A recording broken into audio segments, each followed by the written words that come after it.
Мына 14-нчү сабак щиттеги көрсөткүчтөр. Баягы рульдун астындагы көрсөтпө щит прибор деп коебуз го. Ошондогу көрсөткүчтөр бар го, мисалы. Бар замокты ачканда глазоктор жанат, аккумулятор, чайник жанат, майдыкы, АБС, чек толтура. Ар бир машинага коюлган электрондук буюмдардын глазоктору. Ал глазоктор вообще эмнеге коюлат деген вопрос болот да. Вообще эле щит прибор деген өзү эмне? Аты айтып тургандай эле прибор деген бул көргөзгүч. Щит деген бул атайын чакан жасалган ящик деген да. Эме айткандачы? Кутуча. Маалыматтарды айтып тура турган кутуча да, кыргызчада айтканда. Ошол жерде мисалы машинанын эмнесин көрсөтөт. Эң биринчиден машина канчада баратат? Ылдамдык. Андан кийин бензини канча калды? Машинанын суусунун температурасы каерде жүрөт? Генератор иштеп атабы? Машинанын майы азайып кеткен жокпу? АБСтер иштеп атабы? Ручник тартылып калган жокпу? Эшиктер ачылып калып кеткен жокпу? Же болбосо дагы машина тайып аткан жокпу? Түшүндүрө атамбы? Машинанын бардык ичиндеги ошо машина үчүн коюлган буюмдарды ошол жерде айтып турат. Абалы кандай? Иштеп атабы, иштебей атабы? Эми эмне болгондо иштеп аткан болот, эмне болгондо иштебей аткан болот. Анан негизи эле бир чекеден таанышабыз. Кандай датчиктер бар? Бул жерде мен ошо анча калып кеткен нерселер бар, мен жазбай калгам. Эми эң эле алгач, мисалы, спидометрде эң маанилүү көрсөткүчтөрдүн бири, мисалы, чек турабы? Мотордун чеги. Драйв, коробканын чеги. АБС, 4 баллондун умный тормозной система деп коет. АБСтечи, акылдуу тормоз. Өзү тормоз тебет. Андан кийин өтө маанилүү да айдаганга. Аккумулятор, май. Булар сөзсүз милдет түрдө иштеш керек. Себеби дегенде, мисалы чек жанып калган болсо, мотордун бузулганын байкабай жүрүп айдап кете берген болсок, акыры отказ берип көчөдө калтырат да, мисалы. Д, мисалы, Дны билесиз, драйв. Д деген өзү драйв, коробканын драйв белгисине салганда жанат, туурабы? Бирок качан ал моргать этсе, ал уже коробканын ошибкасы бар деген сөз да. Ар бир белги ошол тетикти бузулган жөнүндө команда берет. Мисалы, чек күйсө, демек бизде мотор бузулду. Эгерде драйв күйсө, күйсө эмес, моргать этсе, демек бизде коробка бузулду. АБС күйүп калды. Демек АБС бузулуп калды. Колодканын, ручнойдун, тормоздун, вообще тормоз системанын ошибкасы жанган болсо, балким колодка түгөндү, май эскирип калды, сурок өтүп калды, же тормоздун системадан кичине неполадка болуп атат. Ошентип ар бирин түшүнөбүз да. Эми ал жерде машинанын комплектациясына жараша дагы кошумча, мисалы, машинанын желин көрсөткөн, машинанын тайганын, антизанос, толтура ошибкалар бар да.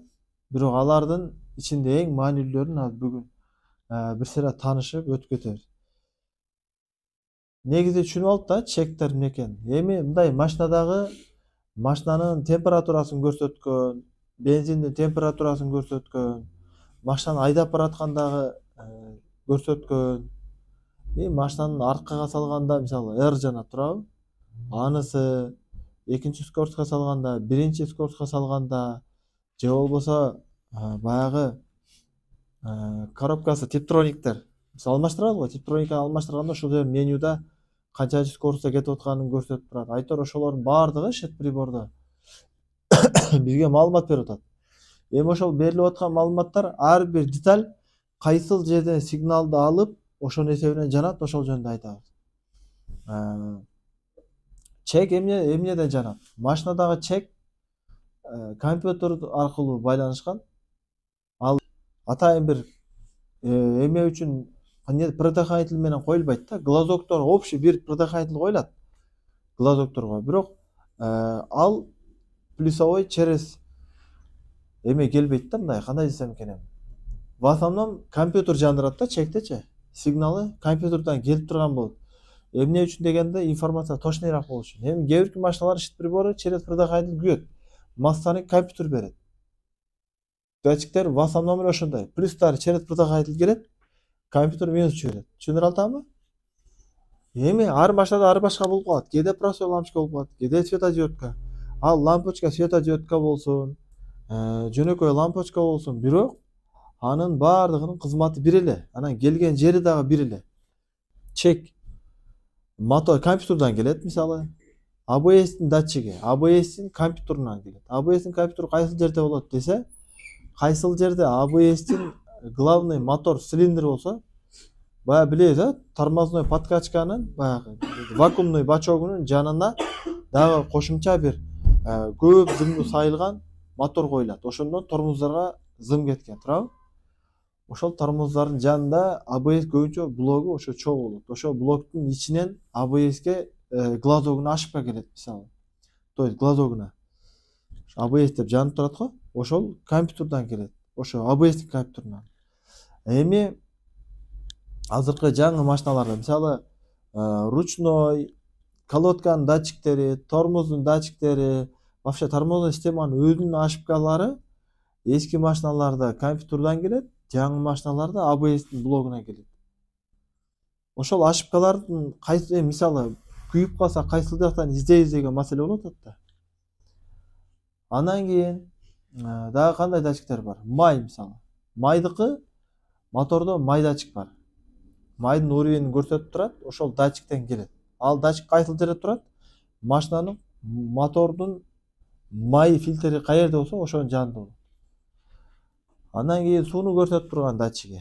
Суунун көрсөтүп турган датчиги кайсыл жерде болот десе, сууну көрсөтүп турган датчик баягы кече өткөндө сабакта өткөнбүз. Мотордун чоң радиаторго кеткен патрубкалар бар го? Чоң. Астыңкы жана үстүңкү. Үстүңкү патрубкада термостат коюлган болот. Же астыңкыда. Ошол эки патрубканын кайсы бирине термостат коюлган болсо, ошо термостаттын жанына коюлат. Өтө көп машиналарда. Кээ бирки машиналарда радиаторго коюлат, эски машиналарда. Дагы бир машиналарда блокко коюлат. Ар машинанын моторунун формасы ар башка болгон үчүн датчик кайсыл жерде суунун алмашуу климаты так болсо, ошол жерге коюлат. Толугураак аны издеп табуу оңоюраак болуш үчүн Google'дан ошол машинанын атын, жылын жазган болсо, мотордун объемун суу датчик десе чыгарып берет. В основном суу датчиктер бир проводтуу болот. Термодатчиктер 2 же 3 проводтуу болот. Ошону салыштырып, суу датчик менен терморегулятор менен температурный датчикте айырма кылса болот. Түшүндүрүп атамбы? Ошол жактан келип турат команда. Андан кийин аккумулятордун глазогу, мисалы. Аккумулятордун глазогу генератордон келет. Эски машиналарда бир эле зым келет глазоктон. Жаңы машиналарда андай эмес. Анга отдельно плюсовой барат, компьютерден дагы бир плюсовой барат, анан бир масса барат, анан бир ошол глазоктон нагрузка барат. Түшүндүрүп алдымбы? 4 зым, 3 зым, 5 зым, 6 зым, ушундай генераторлор бар. Эми ал генератор, глазок, нагрузка ошол жерге барат баары. Бирок кошумча зымдарын түшүндүрүп атам да. Жаңылар, эскилер штекерлери башкача болот. Генератордун ичи башкача болот. Бирок ошол глазоктон барган баары бир генераторго барат.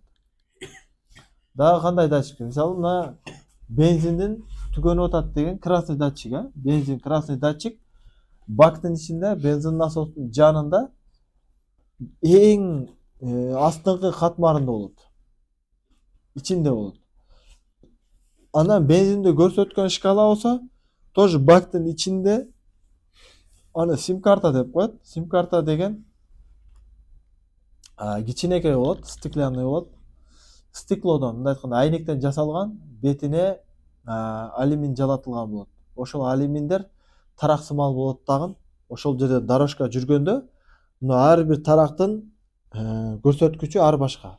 Мисалы, канчалык төмөндөгөн сайын көрсөткүч токту азыраак өткөрөт. Бул азыраак өткөрөт, көбүрөөк өткөрөт, андан көп. Бензинди куйсаң шкала көтөрөт, поплок, кандай эмедей эле. Даараткананын поплогу бар го, үстүндө чоргосун толтуруп сливать этип турган. Ошол сыяктуу эле. канча көтөрүлсө ошончо көп ток жиберет. Бул жакта бензин шкаласын көтөрөт. Аз болсо аз. Судачик дагы ошондой эле иштейт. Антизаносчу? Я. Антизанос. Антизанос ABS менен зависимо иштейт. ABS'in блогунан келген болот. Анда машина тайганда көрсөтөт да. Анан ошо антизанос ABS'in датчиги кайсы баллон айланып атат, кайсы баллон айланбай атат. Жана баягы машинанын эми ABS мисалы машина тайганда иштейт да, турабы? Антизанос мисалы сенин баллондоруң летний болсо, айдаганда буксовка кылып бараткан болсо, аны өзү жөнөкөй машинанын өзүнүн баллонунун айлануусуна салыштырып туруп, машина тайып атат деп сезет да. Негизи эле баллондун айлануусун ABS датчик эсептейт да. Андан башка датчик жок да. Ошо менен блокко барат, блоктон компьютерге барат. Түшүндүрө алатамбы? Дагы кандай датчик калып кетти? Эшиктердин лягушкасы мисалы. 4 эшиктин лягушкасы 4 эшиктен келет. 4 эшиктин кайеринде кээинки машиналарда баягы эшикти ачканда кулубунун жанында турат да, кнопка. Анын негизи баарыбыз эле көрүп жүрөбүз. Ошол ар бир эшиктен, жаңы машиналарда ар бир эшиктен бирден келет. Багаждан да келет, капоттон да келет. Алар жөн эле прямой келет, масса келет алардан көбүнчө. Плюсовой келгендер дагы кездешет кээинки күнөлөрдө. Да, башка эч нерсе калып кетпеди. Airbag өзүнүн компьютери болот. Өзү airbag компьютер болот. Ошол компьютерга рульдан барган airbag бар уланат, пассажирдан бар уланат, боковой верхний, боковой нижний, ремень. Айтор машинанын кайсы жеринде airbag жайгашкан болсо, бардыгы ошо блокко барат. Ошо блоктон өзүнүн компьютери бар. Ошо компьютеринен глазок келип турат. Эгерде обрыв жок эч кандай, то есть airbagда эч кандай маселе жок болсо, ал күйөт, машина от алдыргандан кийин баары өчөт. Эгер машинаны от алдыргандан кийин кандайдыр бир датчик өчпөй калып кетип аткан болсо, демек ошол часть иштебей атат. Эми ошол частьти иштебей көбү компьютерге салат да, аны өчүрүп салат да. Эми ошол эки түрдүү бузулат. Бири запчасть таптакыр иштебей калат. Экинчиси запчасть эскирип, начар иштеп калат. Нормадан башкача иштеп калат. Такыр иштебей калганда датчик жанат, өчүрсөң кайра эле жанат. Нормадан башкача иштеп калса, сен өчүрсөң өчөт, бирок айдап чыккандан кийин какой-то убакыттан кайра жанат. Түшүндүрө алдымбы? Ошон үчүн машинаны компьютерге салганда ошибканы өчүргөн менен проблема решать этилбейт. Эч качан. Качан ошол ошибканы ремонт кыласың, андан кийин өчүрөсүң историяны. Анан оңолот. Түшүндүрө атамбы? Аны жөн эле кызыл кылып ошибка чыгарып, удайт кылып койду, маселе чечилбейт. Ошонго маани бергиле. Мисалы, бирөө келди, менин бензиним көрсөткүч иштебей атат деди, мисалы да. Эми көрсөткүч иштебей атабы, же сим карта иштебей атабы, же ортодо үзүлүп калдыбы, же плюсовой жокпу, балким предохранитель күйүп калды деген. Ошол маселени кантип текшеребиз? Мисалы, эң көп кездешкен бул суу датчик. Ошол бензин датчик. Көп эле иномаркаларда бензин насостун крышкасына доступ оңой эле да, мындай отургучту эле ачабыз. Эми ошондо бензин насоско канча зым барат? Общий бензин насостун өзүнө 2 зым барат, плюс-минус. Андан сырткары дагы 3 зым барат, тонкий. Тонкий зымдардын бирөөсү постоянный масса болот. Экөөсүндө нагрузка плюс келип турат. Настоящий плюс эмес. Ошол адмоткадан, шкала бар го. Шкаланын аркасында адмотка бар да. Адмоткадан айланып келген плюс бар. То есть ал адмотканын бир жагында плюс турат, плюс айланып адмоткадан бул жака келди. Бул жакта масса барса, демек иштемек да. Ошону суруп токторду текшеребиз биринчи. Мисалы, бензин насостун өзүнүн зымы өзү таанылып турат да. Толстый болот. Аларды бөлүп салгандан кийин бул жакта 2 плюс менен минус бар болгон болсо, демек бизде проблема сим карта жакта. Уже бак жака түшүп кетебиз. Эгер текшергенде бир масса менен 2 плюс жок болсо, демек бизде либо ошол лампочка күйүп калды, либо ошо адмоткасы үзүлүп калды, же зым бир жерден үзүлүп калды да. Маселе бизде бакта эмес. Маселе бул жакта. Ошентип текшере беребиз. Анан негизи эле машина келгенде эле бир ошибкасы менен бир жер иштебей аткан болсо предохранитель текшере берген, андай деле туура вариант эмес. Адамдын убактысы көп кетип калат. Да мисалы айырбактын сүрөтү жанып калды, мисалы. Айырбактын сүрөтү жанып калган болсо, биз сразу эле айырбактын блогун чыгарып ичине суу кирип кетпеди экен деп аны карасак, ал биздин убактыбызды көп алып коет, туурабы? Биз ошол айырбак эмнеден көбүнчө проблема болот деген нерсени жакшы түшүнүп алсак. Мисалы, айырбак машинанын оң жагында бар, туурабы, пассажирде. Руль да бар, баш жагыбыз да бар, оң жагыбыз да бар, ремендер да бар, туурабы? Айырбактар бар. Анан алдында айырбактын датчиктери бар. Эми айырбак ошол датчик үзүлсө деле жана берет. Оң жак үзүлсө, сол жак бир жер зым үзүлсө деле, эгер атып кеткен болсо, иштелген айырбак болсо деле жана берет да. Ошон үчүн айырбакты эң көп үзүлгөн жер бул рульдун астындагы шлейфтер. Эң көп. Түшүндүрө алдымбы? Себеби руль дайыма кыймылдап жүрөт. Эми биздин айырбагыбыз жанып калды. Биз эмне кылабыз? Биринчи барып туруп эле сигналды иштетип көрөбүз. Эгер сигналда иштебей аткан болсо, демек шлейф үзүлүп калган болушу мүмкүн. Себеби руль көп айланат да.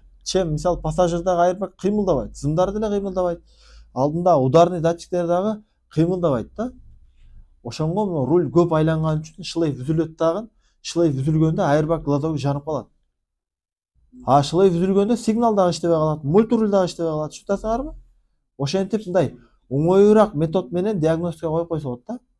Сигналды иштетсек иштебеди да. Анан несине сурайбыз? Сен сигналың качан иштебей калды? Жакында иштебей калды. Бир иштебей атты. Уже ясный да, уже шлейф үзүлөйүн деп жүрүп, акыры үзүлдү. Биротоло айырбактын ошибкасы дагы жанды. Мультруль иштебей калды, сигнал иштебей калды. Демек анга шлейф салабыз. Кайра ошибкаларды өчүрүп коебуз, болду, иштей берет. Эми суу датчик. Мисалы суу датчигибиз көтөрүлбөй атат. Анан биз дароо эле шит прибор суруп, анын артын караган менен пайда жок да. Аны эң алгач суу датчиктин өзүн табабыз. Оңой турат, моторду ачканда оңой жеринде турат. Ошол суу датчикти суруп туруп, индикатор менен мындай простой контролька менен эмес, импульсный контролька менен текшеребиз. Плюс келип атабы, келбей атабы? Нагрузочный плюс. Нагрузочный плюс келип аткан болсо, датчиктин өзүндө масса барбы, жокпу? Датчиктен масса чыгат да, корпустан масса алат, анан масса жиберет. Температуранын ошол, мисалы, самый низкий болсо, анда азыраак ток жиберет. Шкала көтөрүлбөйт. Эгер канчалык температура көтөрүлгөн сайын, ал ичинде баягы кызыган сайын токтун деңгээли, массаны көбүрөөк жибере баштайт. Температурный датчикчи, температурага байланыштуу. Ошол мисалы суу 80ге чыктыбы? Мисалы 80% ток өткөрөт. 60га чыктыбы суу температурасы? 60%. Тиги шкала мисалы 90 турабы, ортосу. Суу 90да ортого чыгат. Ошол токту өткөргөнүнө жараша шкала көтөрүлө берет да, суунуку. Ошол мисалы масса таптакыр чыгарбай калган болсо датчик, демек ал датчиктин ичи бир нерсеси сынып калды, үзүлүп калды. Ошентип мындай оңоюраак бир шит прибор чачып жүрбөй, предохранительди 1 саат текшерип, анан кийин бул жакты көрбөй, ошентип оңоюраак методдор бар да. Ар бир эле. Ошон үчүн азыр айтылды го, кайсыл жерлерден келет. Ошол жактардан текшергенде туура болот. Мисалы, генераторунан глазок жанып калды, туурабы? Машинаны от алдырсак, глазок жанып калды. Эми аккумулятордун глазогу жанып туруп калса, бул түшүнүктүү. Генератор таптакыр иштебей калды, зым үзүк эмес. Эгер үзүк болгондо глазок жанбайт эле, туурабы? Зым бүтүн, генератор зарядын өлчөсө заряд бербей атат. Демек генератор 100% иштебей атат. Эми генераторду глазогу замокты ачканда такыр жанбай калды. Бул дегени уже генератордан келген зым, глазокко келген зым бир жерден үзүлүп калган болушу мүмкүн да. Же болбосо лампочка өзү күйүп калды. Же болбосо ошол плюсовой күйүп калды деп туруп, эгер глазок такыр жанбай аткан болсо, анда биз генераторго барып туруп, интернетке японский кандай генератор болсо схемасын издесең чыгат. Кайсы контактта плюс болуш керек, кайсы контактта минус болуш керек. Кайсы контактка глазоктон нагрузочный плюс келет. Полный көрсөтүп турат. Ошону карап туруп эле лампочканын тогун текшерип коебуз. Лампочкадан плюс келип атабы, келбей атабы? Түшүндүрө алдымбы? Лампочкадан через лампочка плюс келип аткан болсо, демек биздин генераторубуздун өзүнөн масса чыкпай калды, жанып калышы мүмкүн. Же ошо зым бир жерден үзүлүп калган болушу мүмкүн. Түшүндүрө атамбы? Дагы эмне датчик калып кетти? Я. APS, бул рулевой, электрондуу руль деген сөз. Электрондуу рульдун дагы өзүнүн электрондуу мотору болот, анан электрондуу блок управлениясы болот. Мындай айтканда компьютер. Ошол компьютерда рулевой управлениянын оңго жана солго бургандагы датчиктер бар өзүнүн. Ошол датчиктерден команда келип турат. Анан кымбат эң акыркы машиналарда рульдун үстүндөгү огунан рульдун кыйшыкпы же түзбү ошол тууралуу дагы маалымат келип турат. Анан ал ошонго жараша рульду оңго бурганда датчик сезип баштайбы, моторду оңго айландырат. Түшүндүрө атамбы? Ал ушунчалык чувствительный. Мисалы сен рульду оңго бурдуң, датчиги руль оңго бурулуп атат деп сигнал берет, типа датчик колебал сыяктуу да. И мотор оңго айланып баштайт. Кайра солго бурганда солдогу датчик сезет дагы. Же кээинки машиналарда бир эле датчик эки жак сезе берет. Кээинки машиналарда эки датчик коет. Рулевойдочу, ошонун анан сезип туруп, дальше бул жака команда берет, мотор айлана берет. Эми ошол нормалдуу иштеп аткан мезгилде ошол APS замокту ачасың жанат. Анан от алдыргандан кийин өчөт. Бирок жанып туруп калган болсо, бул дегени блок кетип калды, балким мотор кетип калды деген понят эмес. Такыр эле ошол система бузулду. Рулевой система бузулду деген сөз. Иштеп аткан болсо эми. Анда эмне кылабыз? Биринчи рулевой рейканын астына түшүп, мотордун зындары үзүлүп калган жокпу? Датчиктер сынып калган жокпу? Ал өтө низкий турган үчүн, мисалы, жаман жолдордо жүргөндө, таштар учканда, датчиктерине тиеп сындырып койгон болушу мүмкүн да. Же суу кечкенде баягы влагостоящий сальниктери кармабай калып, ичине суу кирип кеткен болушу мүмкүн да. Мисалы, кээде сай кечип калат турабы, түшүндүңүздөр да. Ар кыл ситуация же катуу жамгырда баягы айтор ар нерсе болушу мүмкүн. Ошол удар болуп, закат жеп, сынып, суу кирип кетип, зым үзүлүп калып, же болбосо да чирийт айтор. Же баягы ылай чачырай берип, акыры металл чирип, сырты бүтүн турат, ичи үзүлүп калат. Баягы штекерлердинчи. Ошолор баары жакшы болгон болсо, анан кийин блокту чыгарып, ичине ачып көрөбүз. Анан блоктун ичине дагы суу кирбеген, же эчтеке күйбөгөн, мисалы өзүнүн ичинде релелер бар да. APS блоктун ичиндечи көбүнчө релеси күйөт дагы. Ошо реле кошпой калганда эми APS жанат. Ал релени кайра алмаштырып койсо кайра иштей берет. Эми маселе азыр рулевой управлениеде эмес. Ошол ошибка, ошол көрсөткүчтөр эмненин эсебинен жанат да. Ал дегени бир ошибка рульду колобу, моторду колобу, ошол система бузулду деген сөз ал. Анан ичине кирсең, компьютер пример алып көрсөтөт. Мисалы, бул жакты карап көр, тиги жакты карап көр, тиги жакты карап көр деп өзү пример кылып көрсөтөт. Ал көрсөтүп аткан маалыматтарды эле 100% так эмес.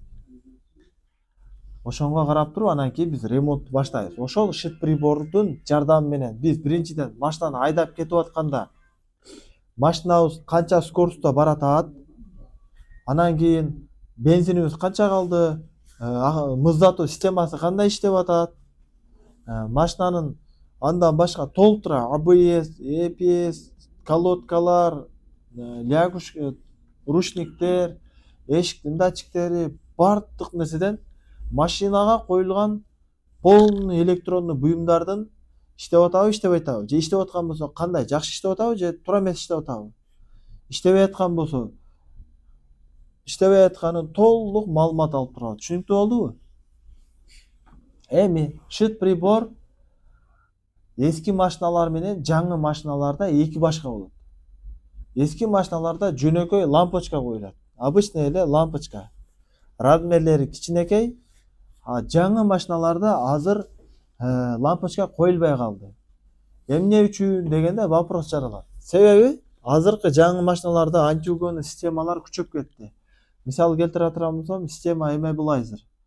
Система immobilizer и аварийка реле, антиугонный система, ошолордун бардыгы шит приборго өтө зависимый буюмдар да. Мисалы антиугонный система өтө көп машинаныкы шит прибор менен иштейт. Өтө көп машинанын immobilizer системасы шит прибордо турат. Мисалычы, база данныйлары, EEPROM-дору, флештери, түшүндүрө атамбы? То есть ошол жактан данныйны окуп чип жазасың да кээбирки машиналарга. Кээбирки машиналардын аварийканын релеси шит прибордо турат. Шит прибордагы азыркы жаңы машиналарда өзүнчө блок управленияга айланып кетти да. Ал жака компьютер жөн эле сигнал, команда берет, иште деп. Ал өзүнүн ишин аткара берет. Түшүндүрө алдымбы? Эски машиналарда ал жерде адмоткалар, лампочкадан башка эчтеке болгон эмес. Лампочка, адмотка, түшүнөсүңөр баягы, мисалы шкаланыкы обычный адмотка болгон. Шкалалар адмотканын эсеби менен иштейт да. Мисалы ал жерде мындай темир болот, ошол темирге адмотка урулат, канчалык келген питанияга карап туруп, магнит менен чагылышып көтөрүлө берет. Түшүндүңөрбү? Ошол токтун нормалдуулугуна карап, мисалы аз келсе азыраак көтөрүлөт, көбүрөөк келсе көбүрөөк көтөрүлөт. Түшүнөсүңөрбү шкаланы? Ошол шкала анан кийин простой эле лампочкалар болгон эски машиналарда. Жаңы машиналарда уже баягы айтып кеткендей эле электроника татаалдашты да. Машинада антиугонный толуп тура кошумча нерселер көбөйдү. Мисалы Tiptronic деп айттыга өткөн баягы. Tiptronic'те мисалы айдап баратканыңда сен Tiptronic'ке коюп туруп скоросту өзүң алмаштырганда экрандан уже көрүп турасың. Канчада баратасың да, канчага котордуң. Ошонун бардыгын уже ал жака монитор койду. Мониторго өзүнчө компьютер койду. Ошо компьютер аркылуу руль, мультируль бар го, мультируль менен башкарылып атпайбы? Мультирулуңдан кеткен питания комфорт блокко барып, комфорт блогуңа шит приборуңа келип атат. Бул деген компьютерларды бири-бирине улаш керек болгон да. Себеби азыр бизге мониторго койбой, отдельно экранга коюп койсо башка жака. Мисалы, түшүнөсүңөр да? Биз аны карайбыз деп, алаксайбыз да, рульдан башка жакты карап айдай албайсыз биз, туурабы? Ошол маңдайыбыздагы шит приборго коюш үчүн уже микро элементтер уже коюла баштады. Түшүндүрө атамбы? Азыркы жаңы машиналар шит приборлору өзүнчө бир блок управленияга айланып кетти. Бирок ал дегени бул процесс өтө бир татаал деген маселе эмес. Болгону аны жасап атканда аны мисалы маани бере турган нерсе анын лампочкалары алмашпайт. Алмашат, бирок лампочка эмес да, светодиодка, ошондо атайын светодиод өзүнүкүндөй коюш керек. Анан бардык светодиоддорго мисалы, то есть подфарнигинин светодиоду бардыгы бирдей болот дагы, аларга өзүнчө транзистор коюп коет ичине, типа реле.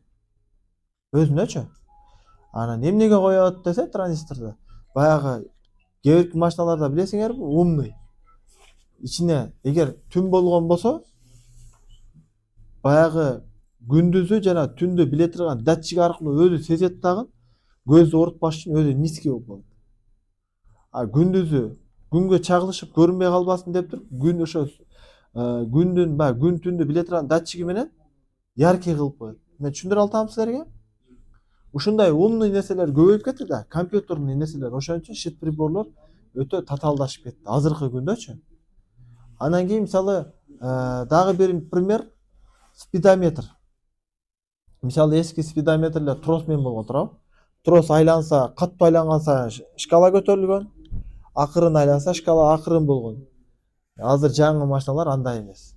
Азыр коробкада спидометрдин датчиги коробкада болот. Кайсыл жерде гранатага выход болот го? Ошо выходко жакын жерде болот. Эмнеге десеңер, ошо гранатадан чыгып аткан жерди эсептейт да, айланып аткан. Анан көп машиналарда средний валда болот. Мындай айтканда коробканын төө чокусунда болот да, мындай. Мындай айтканда аны табыш кыйын эмес. Өзү коробкада бир-эки эле датчик бар. Саналуу эле.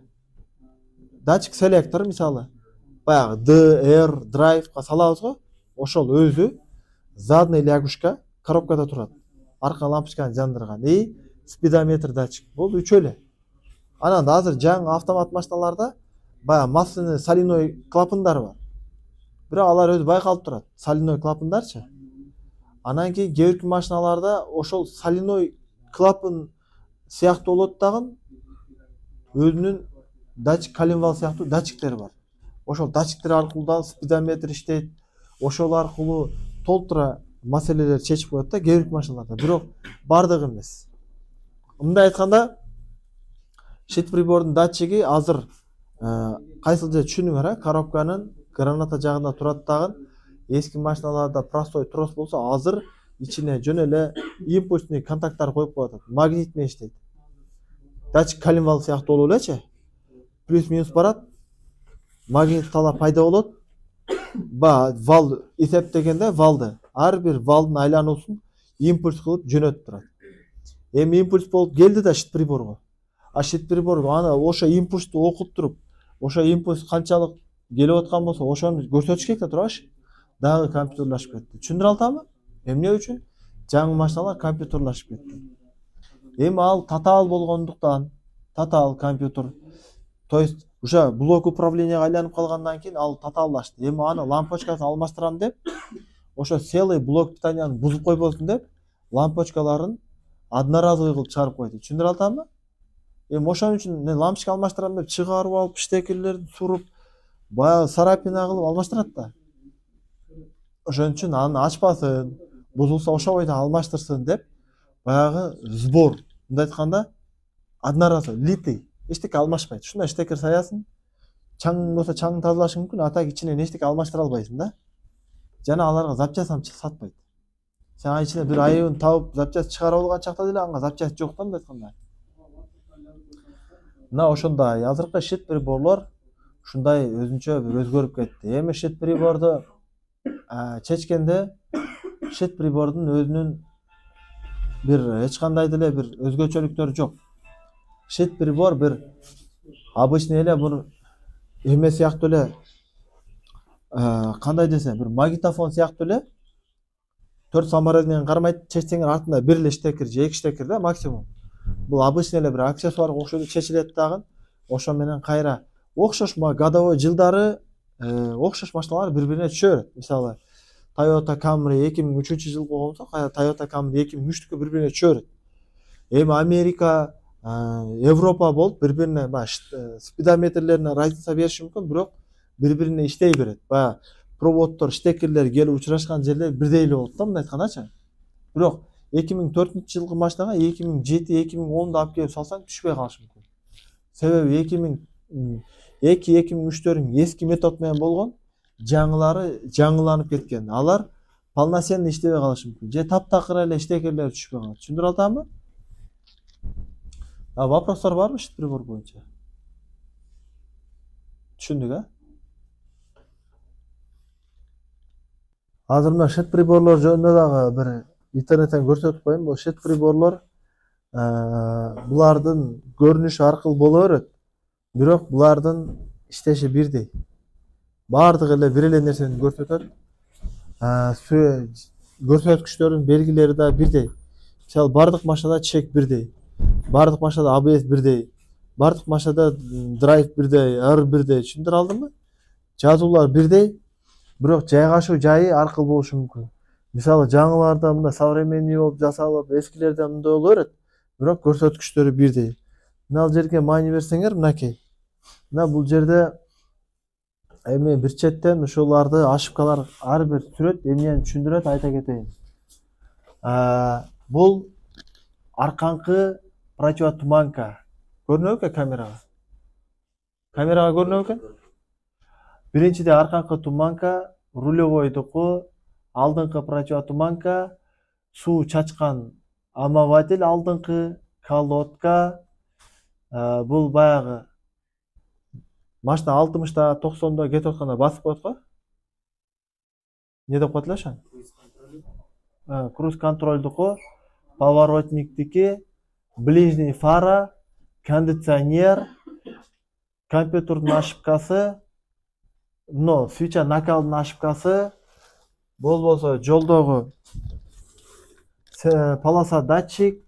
Бул жак күлүштү, смарт күлүштөргө тиешелүү. Күлүштү тааныбай атат, антенна чыкпай атат, ушул сыяктуу. Бул болсо машина аварийный режимде, парковкада, генератордун глазогу, парковка. Но парковканы өчүрүп жандыруу кнопкада болот. Бул парковка жанык же өчүк деген сөз. Бул жакта ременing тагылган жок. Мына глюштилдин датчиги, полоса датчик, машинанын подвескасы бийик же төмөн деген датчиги. Мынаны билбейм эмне экен. Мына катализатор, бул лампочка күйбөй атат. То есть лампочка күйбөй атат. Бул болсо лампочка күйүп атат. Мына лампочка күйүп атат, мына лампочка жетпей атат. Дефект лампа. Бул жакта баллондун жели азайып кеткен, дальний свет, руль култанып турат. Бутуңду тормозго кой. Бутуңа тормозго кой элексин деген белгилер да. Бул болсо тормозный системада проблема бар. Airbag иштебей атат, люк иштебей атат, багаж иштебей атат, ближнийдин корректировкасы иштебей атат, дальний машинанын задныйында датчик турат. Машина арты көтөрүлүп түшкөндө фара өзү умный фаралар болот. Ошол иштебей атат. Машина ремонт требует этет. Муну билбейм. Мына ближний ремонт требует этет. Airbag өчүрүлгөн, бензин түгөндү, эко режим жанды. Машина астыга түшүп кетип атканда өзү тормоз берет. Ошол иштебей атат. Суу кайнап кетти. Жазса окулбайт. ABS. ABS деп турабы? ABS бул май азайып кетти, кардандыкы. Бул масляный умный амортизаторлордун датчиги иштебей атат, же отказ берди. Бул болсо иштебей калды, антизанос. Бул болсо мынаны ачкасын билбейм. Мына бензин түгөндү, мына азыраак калды деген. Мына капот ачык, мына эшиктери ачык. Бул болсо алдыңкы эме иштебей атат. Дворник. Бул болсо авто иштебей атат. Бул мотордун чеги, мотордо проблема болуп атат. Бул арканкы стеклоподъемниктин иштебей атат. Бул машина тайып атат. Машинанын баллондору летний болсо, мисалы кышында тайып атат же ылайга тыгылып калдың, тайып атканын белгиси. Бул болсо печка, баягы бардык жеринен бир калыпта чыккан белги. Ошондо баягы печкаларда турат го көбүнчө. Бассаң, бардык жерге жылуулукту бирдей чыгарат. Ошол иштебей атат, мотору иштебей калат, айтор ошонун белгиси бул. Бул болсо май аз калды, капот ачык, арканкы багаж. Түшүндүрө алдымбы? 1-2 кээ мисалы мына датчикти мен көргөн эмес экен. Мында кандай белги болот? Бул бир нерсени аш, жап деген эле маселе окшойт. Кнопкаларда турат. Бул жерде кнопкаларда турган сүрөттөр да бар экен да бул жердечи. Бирок датчиктер ушинтип чыгат. Эми ушул датчик күйгөндө балки мына бул жерде эскертүүчү белгилер да турат. Андан кийин иштеп турат деген белгилер бар.